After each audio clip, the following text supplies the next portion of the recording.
So, only on day 2 of the election campaign, but we've already got a pretty good idea of what each of the main party leaders want to tell us. But what can their unspoken messages reveal? Mr. Speaker, once again, I have to tell him about what happened during this recession. And what we... Minister. Once again, he said nothing about the future. It's the same old Tories. Mr. Speaker, to think he was the future once. Mr. Speaker. Mr. Speaker.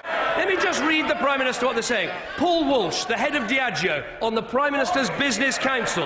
No, not a Tory, one of his advisers. Yeah. Well, he's probably a Tory now, so are half the country. Mr. Speaker, today, he are trying to fool people. Are trying to fool people that they're serious about political reform. Yet, government, look at them now. Look at them now. You failed. It's over. It's time to go. Mr. Speaker, it seems like a speech in such a... Well, Judy James is with me in the studio. She's a body language and behaviour expert. Very nice to see you. I'd better sit up straight. You did adjust yourself. Yes, I did adjust my jacket. Yeah, it's an old habit now. But more importantly is the party leaders. Let's start with Gordon Brown, because there's some really interesting little moves that we've detected, and we'd like you to take a look at them. Here he is out campaigning early today. He's with his wife, and we noticed that... the handshakes are good, but he likes to lay hands on people with the left hand there. Quick, shaky hands. It's all right, quite rapid fire.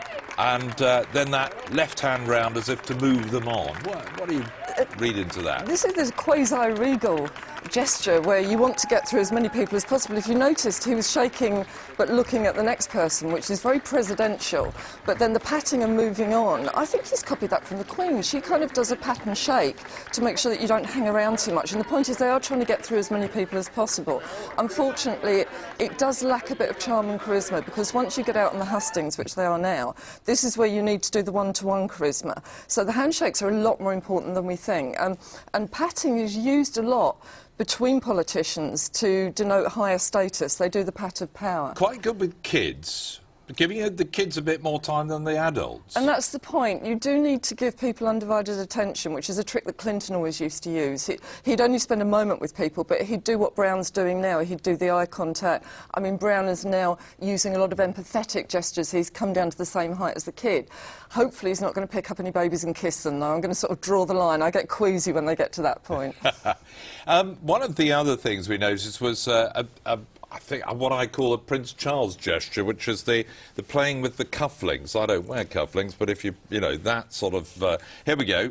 He's just touching the cufflinks, and we're going to see it again there. There we are, little touch. It's some sort of comfort gesture, is it? It's an anxiety ritual. I mean, Prince Charles will do the cuffs, he'll do the watch strap. It doesn't really matter what you do, it just makes you feel more protective because you get a barrier up. But if you notice, Brown has to reboot, because the other thing that politicians do to denote power, they use big gestures, and that's deeply important. So he keeps coming back and doing little comfort, but then rebooting his status with the bigger gestures. They're all interesting with the sort of, I imagine, the taught language of how to use your hands in a speech, how to gesture, when not to, whether to point, whether not to point, whether to clasp your hands and so on. You can tell a lot from it, I imagine. You can. I mean, a lot of it, though, is so performed now, and a lot of it, interestingly, has been inherited, and you can see here, with the measuring hands. That's come directly from Tony Blair.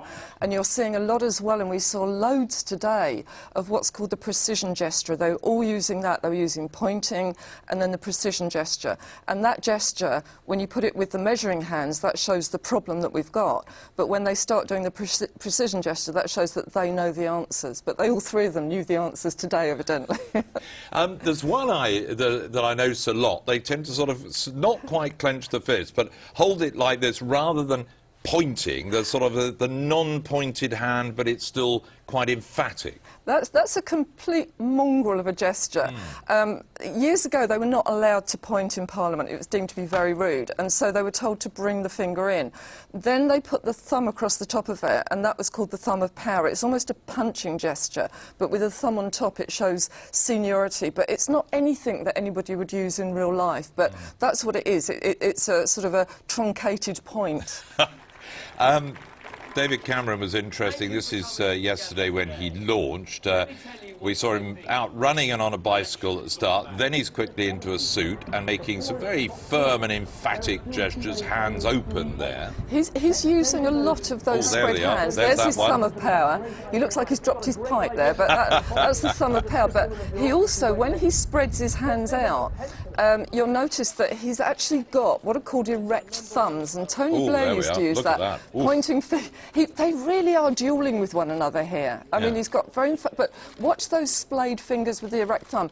That shows total confidence at that point. This is proxy duelling, is it really? They are. I mean, one of them will bring the finger out and the other one will start duelling back. And we've got the shirt sleeve rolled up here, which is... But none of us roll our sleeves out that far, You do if you want to be a bit of a geezer. So when you're going to sort of like an ordinary working place... right. I'm in the post-geezer phase of my life. And you put your hands on your hips sometimes as well, so that shows you're one of them.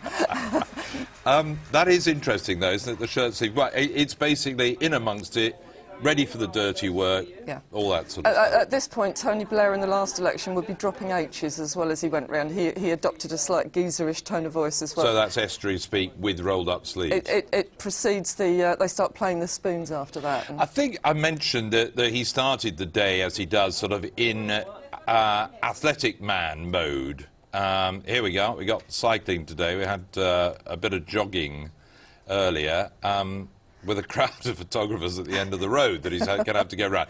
This, I assume, is exuding image, isn't it? It is. It's very much. It's crafted image. I mean, the one word that they keep pushing is this energy. We've got the energy for power.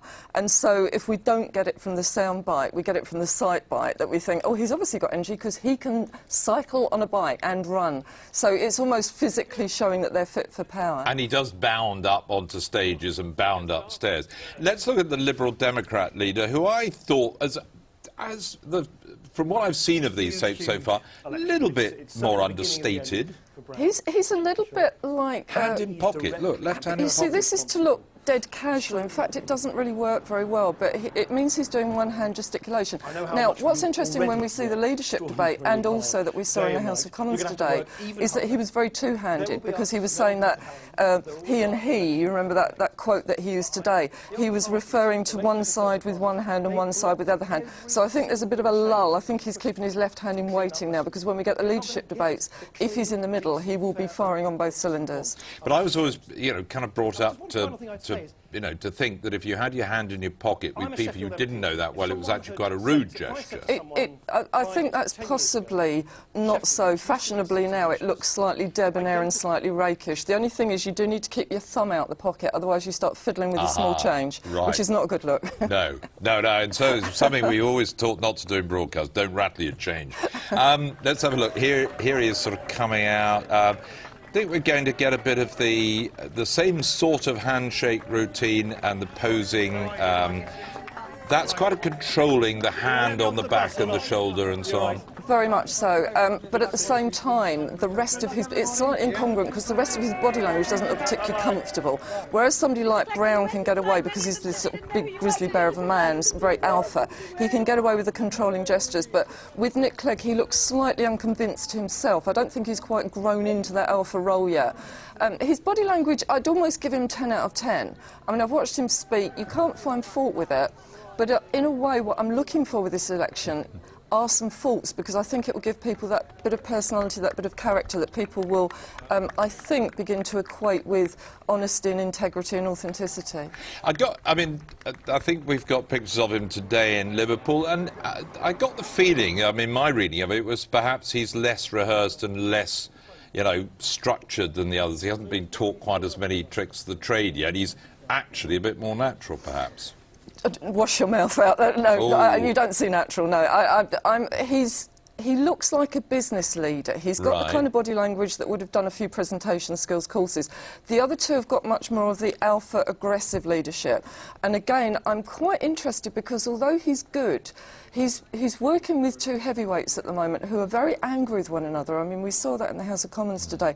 They were very, very physically angry with one another. He's going to look a little bit like Fay Ray trying to intercept between King Kong and Godzilla, I think. And he needs to develop something bigger if he's going to stand out. The debates are going to be fascinating, aren't they? I can't. I mean, my pencils are sharpened. I mean, Yeah. I really can't wait. You know, I think we only got the tip of the iceberg the other night. I think what we're going to see now with Cameron and Brown, if they know how to rile one another, and this is a bit like one of the old big boxing matches, they know what buttons to press, and I think we're all waiting to see if they do it. If they go at it as they did today in Prime Minister's Question Time, I mean, we can really sit back and enjoy the fight, I think. Fantastic. Thank you very much, Judy. What a fascinating insight. I shall be watching for all those things and minding what I do with my hands and my buttons and so on. No gestures from me.